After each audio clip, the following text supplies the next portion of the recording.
സ്വന്തം താൽപര്യങ്ങൾ സംരക്ഷിക്കാൻ വേണ്ടി സീസറിന്റെ ഭരണപ്രതിനിധിയായ പീലാത്തോസിന്റെ കൈയും കാലും ബന്ധിക്കപ്പെട്ടവനായി, ചുമത്താൻ കുറ്റങ്ങളൊന്നുമില്ലാത്തവനായി ക്രിസ്തുവിനെ ഏൽപ്പിച്ച അന്നത്തെ പുരോഹിതന്മാരും രാഷ്ട്രീയക്കാരുടെ ചെരുപ്പ് നക്കിയും കാലുപിടിച്ചും തങ്ങൾക്കനുകൂലമായ സ്ഥിതിഗതികൾ സൃഷ്ടിച്ച് ക്രിസ്തുവിന്റെ പേര് ഇല്ലാതാക്കാൻ ശ്രമിക്കുന്ന നിങ്ങളും തമ്മിൽ എന്ത് വ്യത്യാസം?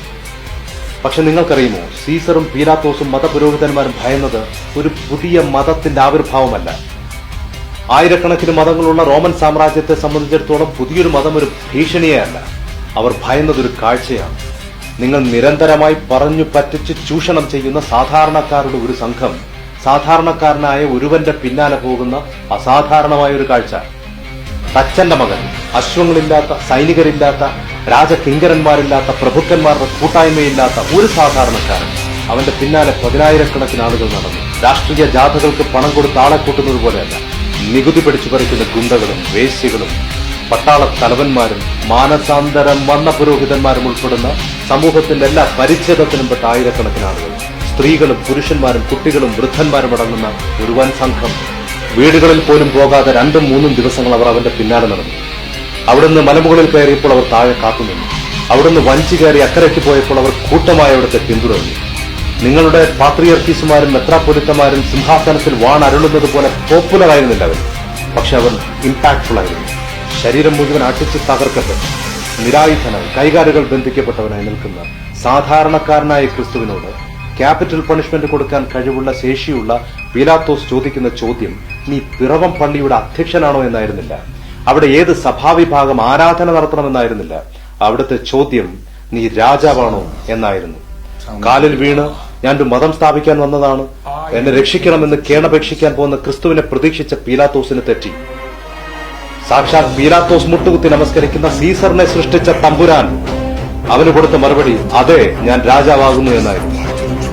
ആത്മാഭിമാനത്തിന് മുറിവേറ്റ പീലാത്തോസ് ബന്ധിക്കപ്പെട്ടവനായ നിരായുധനായ സൈനികരില്ലാത്ത ക്രിസ്തുവിനോട് ചോദിക്കുന്നു, നിനക്ക് മരണശിക്ഷ വിധിക്കാൻ എനിക്ക് അവകാശമുണ്ട് എന്ന് നീ അറിയുന്നില്ലേ?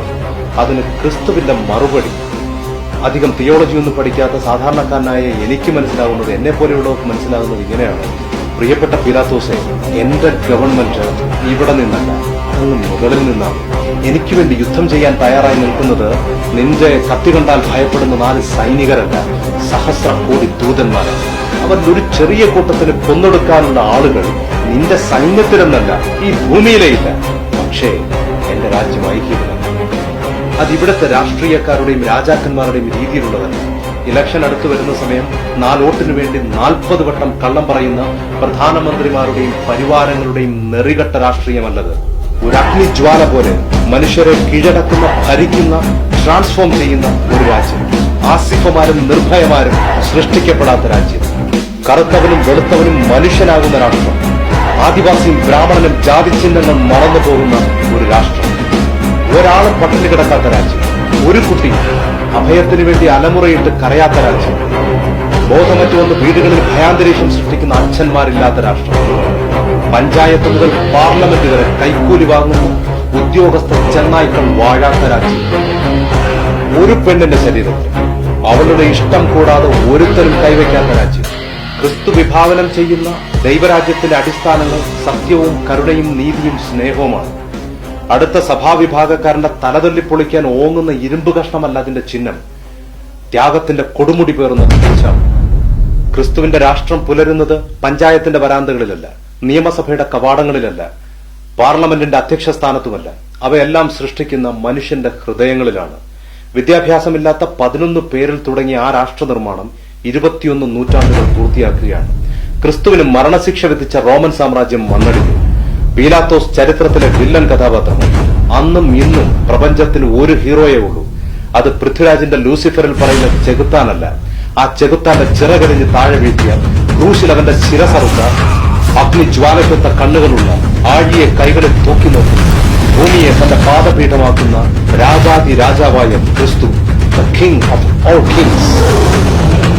ലോകത്തിന്റെ നെറുകയിൽ കാൽച്ചവിട്ടിയ നെപ്പോളിയൻ ബോണപ്പാർട്ട് പറയുന്നു, സീസറും അലക്സാണ്ടറും ചാർലിമേനും ഞാനും ബലം കൊണ്ട് സാമ്രാജ്യങ്ങൾ ഉണ്ടാക്കി. ക്രിസ്തു മാത്രം സ്നേഹം കൊണ്ടൊരു സാമ്രാജ്യം ഉണ്ടാക്കി. ഞങ്ങളുടെ സാമ്രാജ്യങ്ങൾ ഉടഞ്ഞു തകരുമ്പോൾ ഈ നിമിഷത്തിൽ അവനു വേണ്ടി മരിക്കാൻ ദശലക്ഷക്കണക്കിന് ആളുകൾ തയ്യാറായി നിൽക്കുന്നു.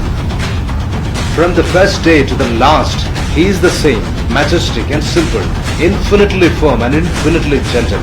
He proposes to our faith a series of mysteries and commands with authority that we should believe them, giving no other reason than those tremendous words, I am God. ബഹുമാനപ്പെട്ട വിശുദ്ധരായ പിറവം പള്ളിയുടെ സഭാധ്യക്ഷന്മാരെ, തോമാസ് ലീഹയുടെ പലസ്തീൻ അല്ല നിങ്ങളുടെ നാട്, സിംഹാസനം വാണരുളുന്ന അന്ത്യോക്യമല്ല, ഈ നാടാണ്. പെറ്റമ്മയ്ക്ക് തുല്യം കാണേണ്ട നിങ്ങൾ പിറന്ന മണ്ണ്. ഇവിടെ 55 ലക്ഷം ബാലവേശികളുണ്ട്. 2 കോടിയോളം കുട്ടികൾ തെരുവിലറിയുന്നുണ്ട്. 1 കോടിയിലധികം കുട്ടികൾ നിർബന്ധിതമായി ബാലവേല ചെയ്യുന്നുണ്ട്. ഓരോ മിനിറ്റിലും പെൺകുട്ടികൾ ബലാത്സംഗം ചെയ്യപ്പെടുന്നുണ്ട്. നാണമില്ലേ നിങ്ങൾക്ക് ഒരു കോൺക്രീറ്റ് കെട്ടിടത്തിന് വേണ്ടി യുദ്ധം ചെയ്യാൻ? ഇരുട്ട് ബാധിച്ച, ജീവിതം നഷ്ടപ്പെട്ടു പോയ, തളർന്നു പോയ ഇക്കൂട്ടറിൽ ഒരാൾക്ക് നിങ്ങൾ ഭക്ഷണം കൊടുക്കൂ. അതാണ് നിങ്ങളുടെ ക്രിസ്തുമസ് സന്ദേശം. അതാണ് ദൈവരാജ്യത്തിന്റെ സന്ദേശവും.